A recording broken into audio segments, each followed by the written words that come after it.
À la une de l'actualité dans cette édition, la 7e conférence du traité d'amitié et de coopération entre le Burkina Faso et la République de Côte d'Ivoire qui se prépare activement. Le rendez-vous de la 7e conférence au sommet du TAC, c'est du 23 au 28 juillet prochain en Côte d'Ivoire. Le ministre en charge des Affaires étrangères, Alpha Bari, fait le point des activités au programme de la rencontre à la presse ce matin à Ouagadougou. Nous aurons donc la réaction de Alpha Bari sur certains dossiers entre les deux pays. Et puis le président chinois en Afrique poursuit sa tournée. Après le Sénégal, Xi Jinping est au Rwanda, va au Rwanda où il va rencontrer Paul Kagame, chef de l'État rwandais et président en exercice de l'Union africaine, pour évoquer la coopération Chine-Afrique. Le Burkina Faso abrite enfin la 24e édition de la tranche commune Entente. Des activités sont prévues à cette occasion, dont le tirage de la tranche commune Entente. Donc, pour en parler, nous recevons dans ce Midi Magazine le directeur général de la Loterie nationale burkinabé, M. Simon Tarnagda. Bonjour monsieur, bienvenue sur le plateau du Midi Magazine. Bonjour. Bonjour à tous, merci de nous rejoindre pour les actualités de la mi-journée sur la télévision du Burkina. Un très bon appétit à vous qui êtes à table. Pour ouvrir ce journal, nous allons à Tinkodougou où l'on évalue les conditions et le niveau de vie des populations rurales au Burkina Faso. C'est le programme national de la gestion des terroirs 2 phase 3 qui mesure ainsi son impact sur le terrain dans le contexte de la décentralisation. Le point avec Désiré Ilboudo et Rasmata Ouedraogo. Plus de 25 000 micro-projets réalisés. Le PNGT 2 phase 3 s'est réjoui de ses acquis en milieu rural. Les parties prenantes sont réunies pour prendre connaissance des rapports d'études en vue d'évaluer l'action conjuguée des acteurs de lutte contre la pauvreté. Si nous parlons de 25 000 micro-projets, ces 25 micro-projets sont assez diversifiés. Ce sont des forages, ce sont des salles de classe, la protection des sources d'eau, c'est une diversité voulue par la population, identifiée par la population. Des acquis certes, mais le programme a connu d'énormes difficultés dues aux réticences de certaines populations. Qu'à cela ne tienne, les acteurs impliqués dans la mise en œuvre du PNGT 2 phase 3 entendent mettre les bouchées doubles. Cette disparité ou cette réticence est normale. Entre nous déjà, peut-être on ne peut pas se comprendre. Et cette différence est en nous. Le terrain de développement est un terrain insinueux. Il n'y a pas une ligne droite, mais il faut toujours conjuguer nos efforts et avoir une vision commune de développement de ce pays-là, à la base. L'étude permet de voir là où il y a eu des améliorations significatives au niveau des différents indicateurs, mais également donne un aperçu de la disparité entre les régions par rapport à l'amélioration de ces indicateurs. Ce qui est extrêmement important en termes de politique de développement. Si on voit que dans certains secteurs, on a encore du chemin, c'est sûr qu'au niveau décisionnel, on va peut-être planifier les futures opérations. Entamée en 2013, cette phase 3 du PNGT 2 a été financée par le gouvernement burkinabé et ses partenaires. Un programme qui s'achève en décembre prochain. Comme annoncé dans les titres, la 7e conférence du traité d'amitié et de coopération entre le Burkina Faso et la République de Côte d'Ivoire se prépare donc à Ouagadougou. Le rendez-vous de la 7e conférence au sommet du TAC, c'est du 23 au 28 juillet prochain. En Côte d'Ivoire, le ministre en charge des Affaires étrangères, Alpha Bari, rencontre la presse ce matin à Ouagadougou pour le point des activités au programme du TAC 2018. Le chef de la diplomatie burkinabé aborde quelques grands dossiers et projets communs. Nous écoutons le ministre Bari sur le projet de l'autoroute, par exemple. Il n'a jamais été question d'un règlement diplomatique de l'affaire. La nuance tient à ceci. Il a été question d'un règlement diplomatique de l'affaire née de cette affaire, des problèmes nés de cette affaire. Puisque vous savez bien, quand le mandat d'arrêt a été lancé, le mandat d'arrêt est une affaire de justice. Mais les conséquences politiques, l'ambiance politique, c'est-à-dire les tensions politiques qui naissent autour de ça, c'est ce règlement diplomatique-là que nous avons fait. On s'est dit que les deux chefs d'État, que les intérêts entre la Côte d'Ivoire et le Burkina sont au-dessus de tout. si un problème de justice entre les deux ne doit pas remettre en cause donc la relation entre les deux pays. Parce que l'autoroute, les financements ne sont pas bouclés. Même pour ce premier tronçon dont vous parlez, il y a un schéma qui avait été initié. Vous vous souvenez que lors de la réunion du comité de suivi à Bobo-Dioulasso, j'avais déroulé ce schéma-là, mais par la suite, il a été abandonné. Et là, nous avons engagé un nouveau schéma. Et à ce niveau, on est assez avancé. Avec surtout le rétablissement des relations diplomatiques avec la Chine. Ça va nous permettre d'avancer sur ce projet qui est un projet important, majeur, qui coûte énormément cher. Pour la première partie jusqu'à Bobo-Dioulasso, on parle de plus de 700 milliards de francs CFA, 725 milliards de francs CFA. Et puis, parlant de ce traité d'amitié et de coopération entre le Burkina Faso et la République de Côte d'Ivoire, qui est né de la volonté des dirigeants des deux pays de maintenir les liens séculaires entre les deux peuples frères et amis. Plusieurs millions de Burkinabés vivent en Côte d'Ivoire et y font fortune, mais tout porte à croire qu'il est déjà loin derrière nous, ce temps où la Côte d'Ivoire était un passage obligé pour les jeunes qui rêvaient d'un mieux-être matériel et financier. Un vélo, un poste radio, et c'était suffisant pour motiver les jeunes désœuvrés à aller à l'aventure ivoirienne. Des citoyens se souviennent de l'époque où les Kaoswego, comme on les appelait, avaient le vent en poupe. Suivons plutôt le reportage de Kwale Nebié et Vincent Kendrebego. Il y a quelques décennies, pas une seule concession dans certains villages burkinabés où les jeunes ne rêvaient pas d'aller en Côte d'Ivoire. La Côte d'Ivoire, le vieux Ousseni a tenu à y aller quand il était jeune.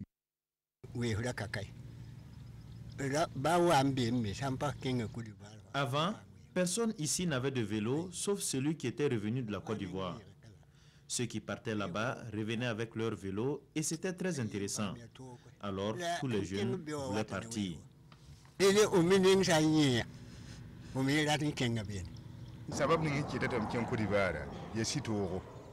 J'ai été révolté par mes camarades qui avaient leur vélo. J'ai décidé alors à aller en Côte d'Ivoire moi aussi. Et j'ai dû demander les frais de transport. Revenir friquer, s'acheter un vélo et pas n'importe lequel. Et le rêve est réalisé. En ce temps, quand tu étais parti en Côte d'Ivoire, au retour, si tu ne gagnais pas le marque Peso, tu n'avais pas reçu quoi. Bon, il y a un marque qui s'appelait Camélia. Donc, si tu gagnais ça, bon, les anciens savent bien que tu es parti, mais ça n'a pas bien marché. Quand il revient comme ça, alors s'il gagne au moins c'est 2 complets ou 3 complets, alors il met ça aujourd'hui, il fait au moins 3 jours, après il change un autre, il dit, oh, ses camarades vont dire que bon, lui là vraiment, il a changé. Donc, ses camarades aussi, s'il y a une fête seulement, il se lève pour aller le prêter un habit, pour mettre, voilà, pour changer. Donc, s'il met cet habit, alors, arrivé au marché ou bien dans les yards comme ça, alors, ce qu'il veut aussi, lui, ça s'arrange. Dans le village, ils avaient le vent en poupe et tant pis pour ceux qui les avaient comme rivales. Les jeunes filles, si les jeunes filles les trouvent, ah, tu as vu le type là, non? Aujourd'hui, mon vieux, il faut le voir, il a changé. Tu vois, donc, c'est eux-mêmes qui se contaminent comme ça pour que les autres jeunes qui n'ont pas fait la Côte d'Ivoire, une fois ils pensent que bon, moi, il faut que moi je parte pour voir. Nous, on pouvait aller jusqu'à 15-20 km pour chercher une copine et la ramener chez elle dans la même nuit. Mais tout ça, c'était avant. Aujourd'hui, la perception des Burkinabés sur l'aventure ivoirienne a beaucoup évolué.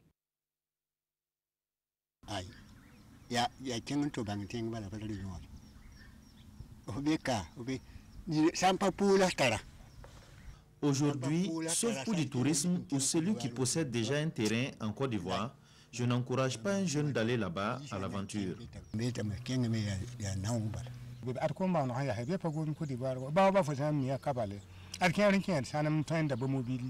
y a beaucoup de richesses ici. Ceux qui font leur paillage achète des voitures. Même dans l'agriculture, il y a de quoi réussir sa vie. Celui qui part en Côte d'Ivoire, il revient, il va trouver que ce qu'il va amener, le jeune qui est là aussi a eu ça.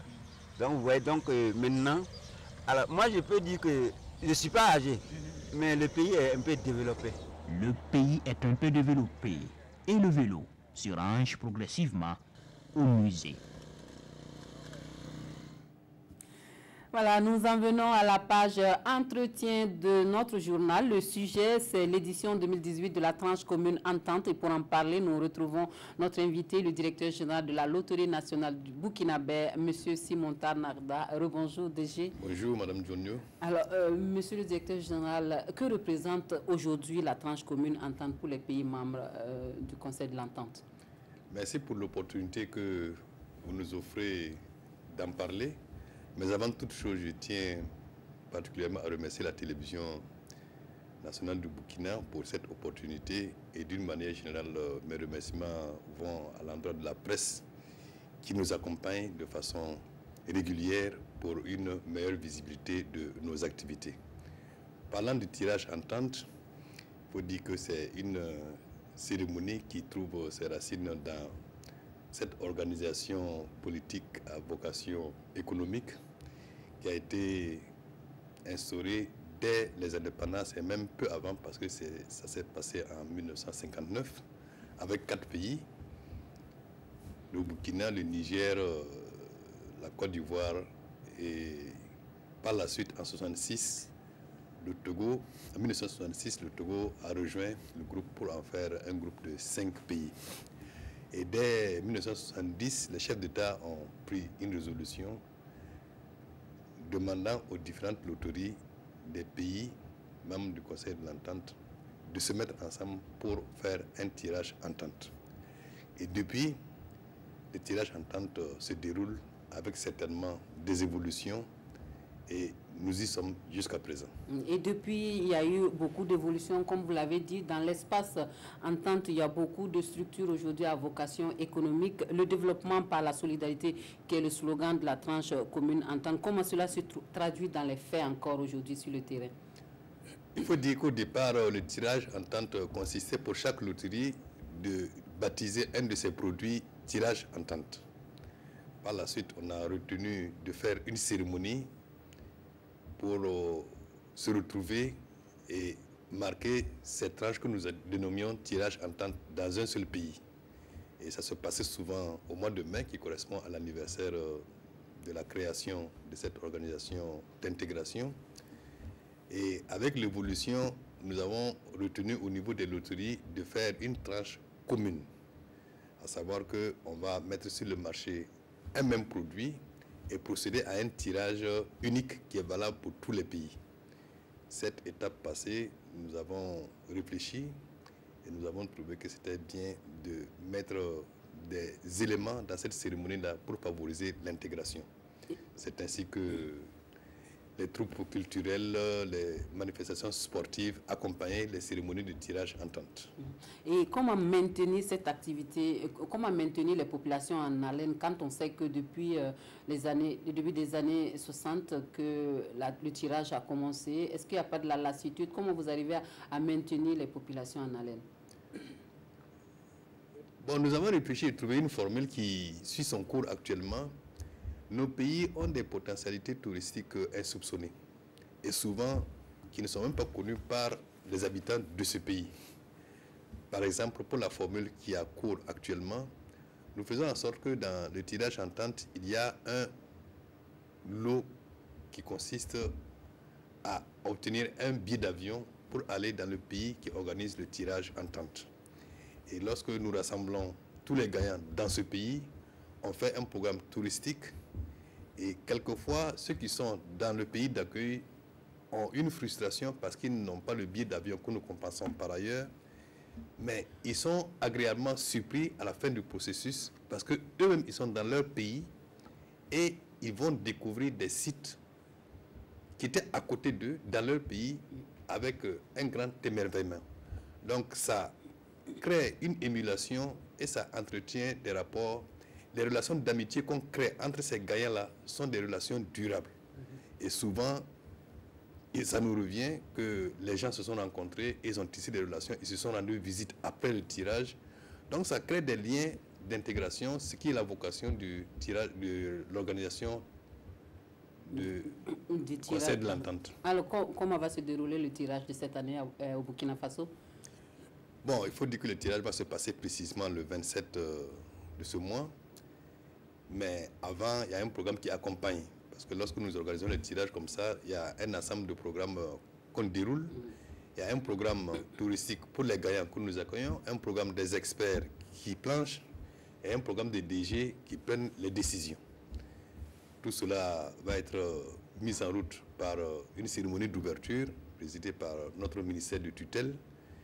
Et on va s'arranger pour que le tirage se passe très bien. Les équipes sont sur le terrain et nous invitons le public à participer massivement à ce tirage. Et le ticket gagnant vaut combien cette année? On peut avoir une idée? Bon, le ticket gagnant, les lots vont du plus petit au plus gros. Le plus gros lot, c'est 10 millions et ça va être fait en direct sur l'ensemble du réseau des pays membres du Conseil de l'Entente. Est-ce qu'il y a de l'engouement autour de ce ticket, de cette tranche commune entente? Est-ce qu'il y a encore de l'engouement? En tout cas, au Burkina, lorsque nous mettons la tranche en vente, nous en avons pris 5.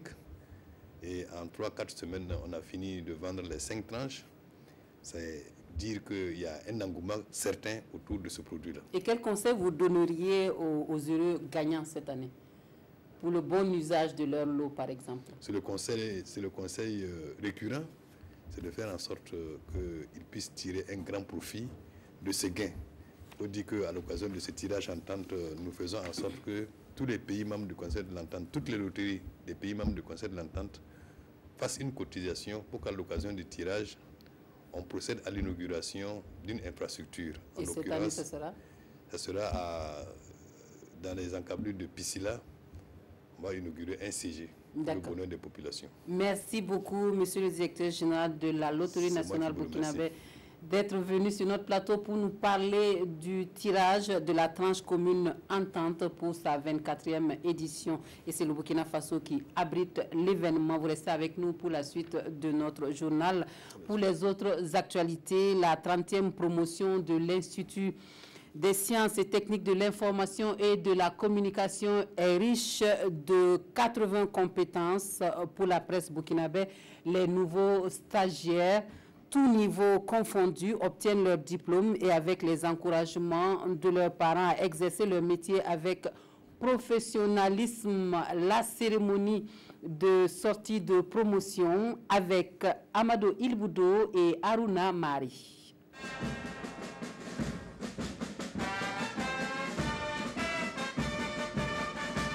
Sous les honneurs de la fanfare, ils avancent pour recevoir leur parchemin. Ces journalistes et techniciens viennent de boucler leur cycle de formation à l'Institut des sciences et techniques de l'information et de la communication ISTIC.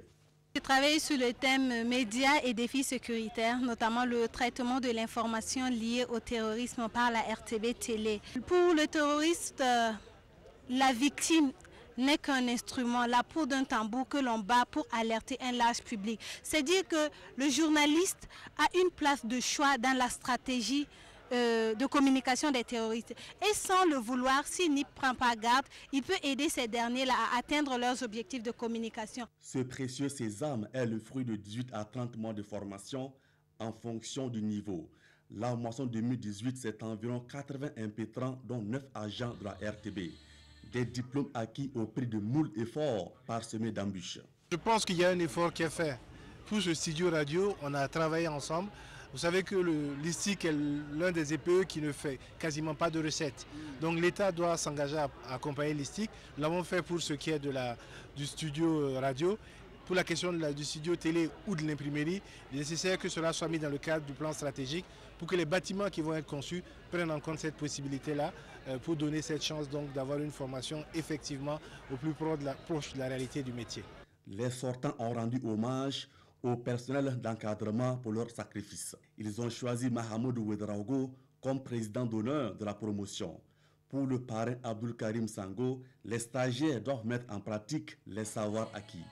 Je vous convie instamment à respecter les règles de base que vous avez apprises en vue d'une bonne pratique de la profession journalistique.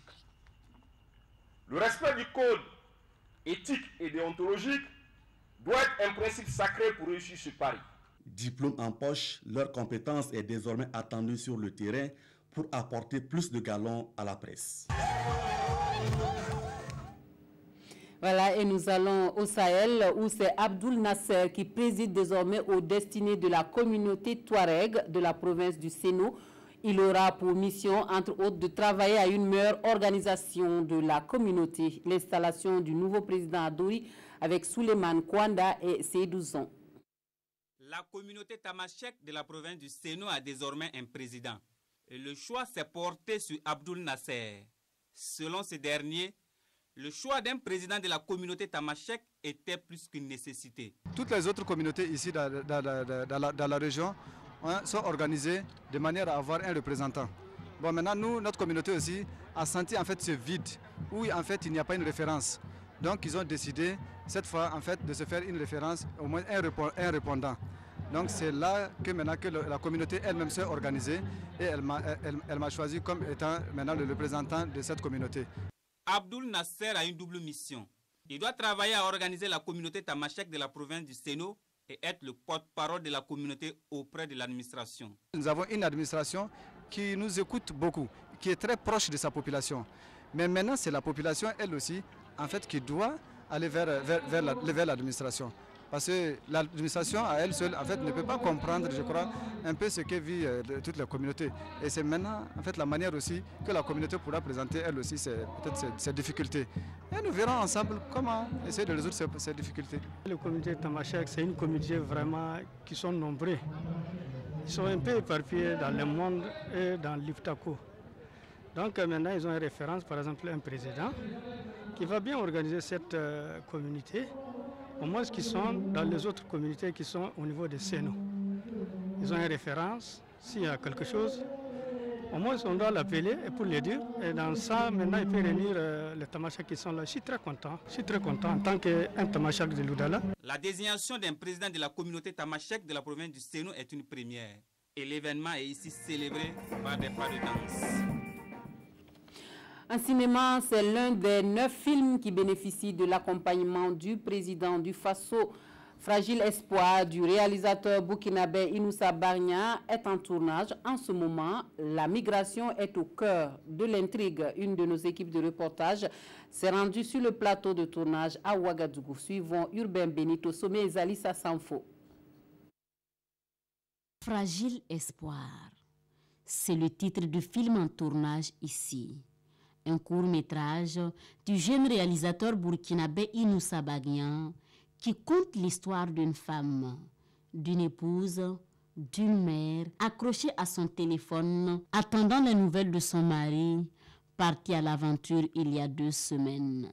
Fragile Espoir, c'est l'autre face cachée de l'immigration que Inoussa Bargna dévoile ici. On parle de la migration, mais pas la migration de ceux qui partent. Pas de ceux qui s'en vont chercher une vie meilleure, mais ceux qui les attendent. Qu'on parle souvent très peu ou qu'on ne parle jamais de ces femmes de villes, de ces campagnes qui ont vu leur mari ou leur frère partir et souvent qui ne sont sans nouvelles, qui vivent une réalité aussi qu'on n'évoque pas. Dans la peau de Salima, l'actrice principale mesure la réalité de cette femme accrochée à un fragile espoir. Une journée, une femme qui attend le coup de fil de son mari, qui a promis appeler le 14e jour, eh bien, tu as l'impression que tu attends toute une vie.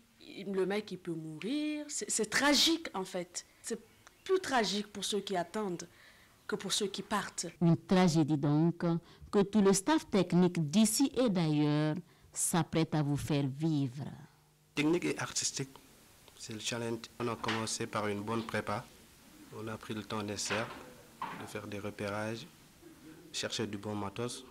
Fragile Espoir est financé à 35 millions de francs CFA. Il fait partie des 9 films sélectionnés et financés à 1 milliard de francs CFA par le président du Faso. Alex, le mari de Salima, appellera-t-il ou n'appellera pas? Rendez-vous à la première de ce film prévue pour le 50e anniversaire du FESPACO. Un mot de l'actualité hors de chez nous pour refermer ce journal. Le président chinois est au Sénégal depuis hier, le point de départ d'une tournée en Afrique. Il s'agit pour Xi Jinping de revoir la copie de la coopération Afrique-Chine et plus précisément du partenariat entre Dakar et Pékin. Le président chinois Xi Jinping a publié vendredi un article sur les relations entre la Chine et le Sénégal dans le journal sénégalais Le Soleil avant sa visite d'État dans le pays. Xi Jinping a loué la confiance politique mutuelle entre la Chine et le Sénégal et a appelé à une coordination plus étroite dans les affaires internationales et régionales dans l'article. Il a souligné que la Chine, le Sénégal et de nombreux autres pays africains sont liés par une expérience historique similaire, les mêmes tâches de développement et une aspiration commune à une vie meilleure. En septembre prochain se tiendra le sommet de Beijing du Forum sur la coopération sino-africaine. Xi Jinping a appelé à l'élévation des relations sino-sénégalaises à un niveau supérieur. La tournée africaine du président Xi Jinping l'amènera également au Rwanda, en Afrique du Sud et à l'île Maurice. Fin de ce journal. Merci de votre attention. Toute l'équipe du 13h se joint à moi pour vous souhaiter un très bon dimanche.